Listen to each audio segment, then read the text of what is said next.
छात्रों के आंदोलन के बाद देश के शिक्षा मंत्री धर्मेंद्र प्रधान को इस्तीफा देना पड़ा है और इस इस्तीफे के बाद से भाजपा नेता कांग्रेस शासित राज्यों के शिक्षा मंत्रियों के हिसाब की मांग करने लगे हैं।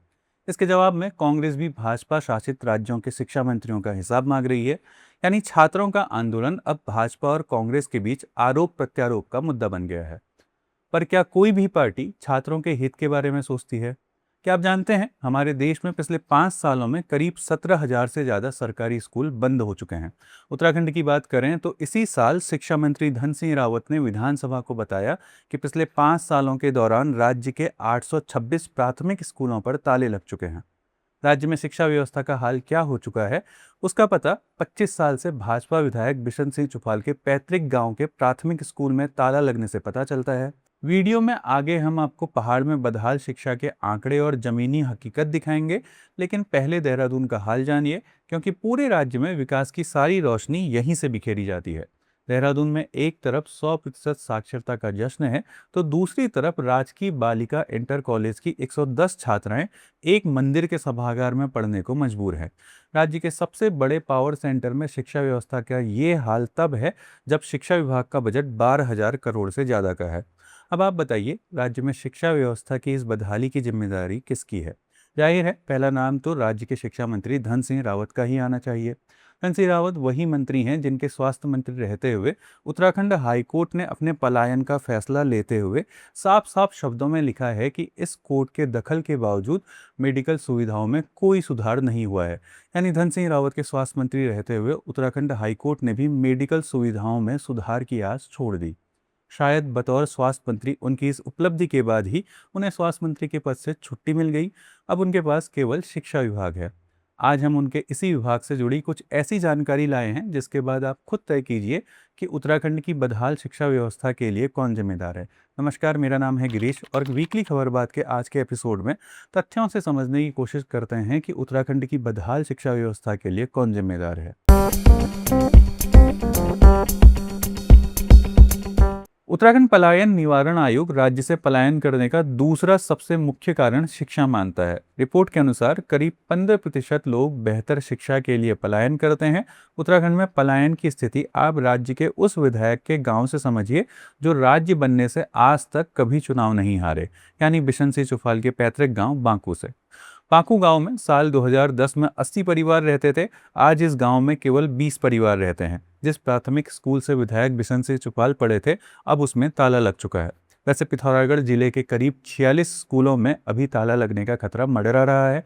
उत्तराखंड के शिक्षा मंत्री इसी हफ्ते अल्मोड़ा में घोषणा कर चुके हैं कि उत्तराखंड में अब एक भी सरकारी स्कूल बंद नहीं होगा, जबकि हकीकत ये है कि पूरे राज्य में करीब 100 स्कूलों पर ताला लगने की तलवार लटक रही है।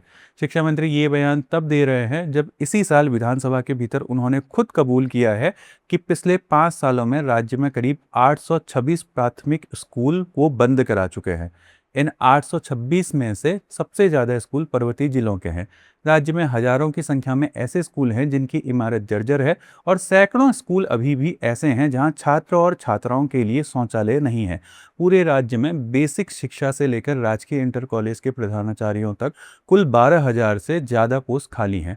राज्य में 3,500 प्राथमिक विद्यालय एक शिक्षक के भरोसे हैं। स्कूलों के हाल आप इसी हफ्ते राज्य में घटी कुछ घटनाओं से समझ सकते हैं। बागेश्वर में राजकीय इंटर कॉलेज हड़बाड़ में अध्यापकों की गुटबाजी के बाद स्कूल के बाबू यानी क्लर्क को प्रधानाचार्य का प्रभार मिला है। गढ़वाल के भिलंगना इलाके के 46 राजकीय इंटर कॉलेज में से सिर्फ एक में प्रधानाचार्य है। भिलंगना ब्लॉक में एक समण नाम का गांव है। इस गांव की पहचान एक ऐसे गांव की है जिस पर अभी तक पलायन की मार नहीं पड़ी है। गांव के 38 से ज़्यादा युवा भारतीय थल सेना, वायुसेना और नौसेना में देश की सेवा कर रहे हैं। गांव में शिक्षा व्यवस्था के हाल ये हैं कि 6ठी से 8वीं में पढ़ने वाले 73 बच्चों की शिक्षा एक शिक्षक जोत सिंह चौहान के जिम्मे है। इधर कुमाऊं में गंगोलीहाट विकासखंड के सभी 26 इंटर कॉलेज लंबे समय से बिना नियमित प्रधानाचार्य के चल रहे हैं। अभी तक हम शिक्षा में सिर्फ और सिर्फ स्कूल की बात कर रहे हैं। हमने अभी तक विश्वविद्यालयों की बात नहीं की है, जहां अभी करीब 500 से ज़्यादा पद खाली हैं। बदहाली की ये खबरें सुनने के बाद लगता है कि शायद उत्तराखंड सरकार अपने बजट से शिक्षा पर कम खर्च करती होगी, लेकिन ऐसा नहीं है। अगर आप उत्तराखंड में साल 2000 के मुकाबले साल 2026 का शिक्षा बजट देखेंगे तो ये करीब 2 गुना बढ़ा हुआ है। जिन प्राथमिक स्कूलों का बजट पहले 342 करोड़ रुपए था, वो आज बढ़कर 4384 करोड़ रुपए हो चुका है।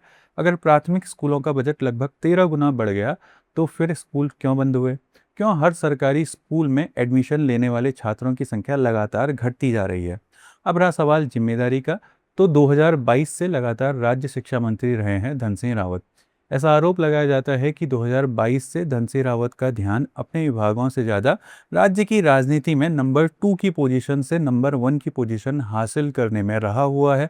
आज उनके पास सिर्फ एक शिक्षा विभाग है, लेकिन इस विभाग कर उनकी पकड़ आप बागेश्वर की एक घटना से समझ सकते हैं। इस महीने की शुरुआत में अमर उजाला अखबार में बागेश्वर जिले के शामा में एक अशासकीय स्कूल में तैनात क्लर्क को कपकोट बीईओ कार्यालय अटैच करने की खबर छपी थी।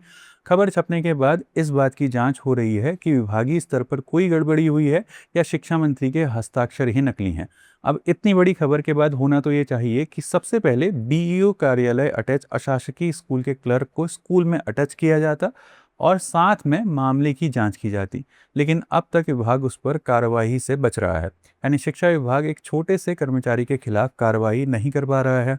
अब आप खुद सोचिए, अगर शिक्षा विभाग की न उसके कर्मचारी सुन रहे हैं, उसे स्कूल में बच्चे न होने की वजह से स्कूल बंद करने पड़ रहे हैं, जिन स्कूलों में बच्चे हैं उनमें वो शिक्षक उपलब्ध नहीं करा पा रहा है, स्कूल में पढ़ने वाले बच्चों को पढ़ने के लिए मंदिर परिसर में जाना पड़ रहा है, तो शिक्षा विभाग में मंत्री होने का क्या फ़ायदा? 25 साल में भाजपा कांग्रेस दोनों की सरकारें नहीं, पर क्या उत्तराखंड में शिक्षा कभी चुनावी मुद्दा बनी? राज्य बनते समय राज्य के लगभग 80% बच्चे सरकारी स्कूल में पढ़ते थे, तो 26 साल में ऐसा क्या बदल गया है कि आज राज्य के करीब 55% से ज़्यादा बच्चे निजी स्कूलों में पढ़ रहे हैं? आज शिक्षा मंत्री धन सिंह रावत अल्मोड़े में भारतीय जनता पार्टी के कार्यकर्ताओं के हाथों से नियुक्ति पत्र बांटकर अपना पार्टी धर्म तो खूब निभा रहे हैं, लेकिन क्या वो शिक्षा विभाग में रहकर जनता के प्रति भी अपना धर्म निभा पा रहे हैं? वैसे सवाल सिर्फ धन सिंह रावत या किसी एक नेता का नहीं, सवाल व्यवस्था और हमारी प्राथमिकताओं का है। इसलिए बहस केवल ये नहीं होनी चाहिए कि शिक्षा मंत्री कौन है। असली सवाल ये है कि राज्य बनने के 25 सालों बाद भी उत्तराखंड अपने बच्चों को ऐसी सरकारी शिक्षा क्यों नहीं दे पाया जिस पर आम नागरिक भरोसा कर सके। इस पूरे मुद्दे पर आपकी क्या राय है? क्या आपके इलाके में भी सरकारी स्कूलों का यही हाल है? हमें कमेंट बॉक्स में लिखकर जरूर बताएं।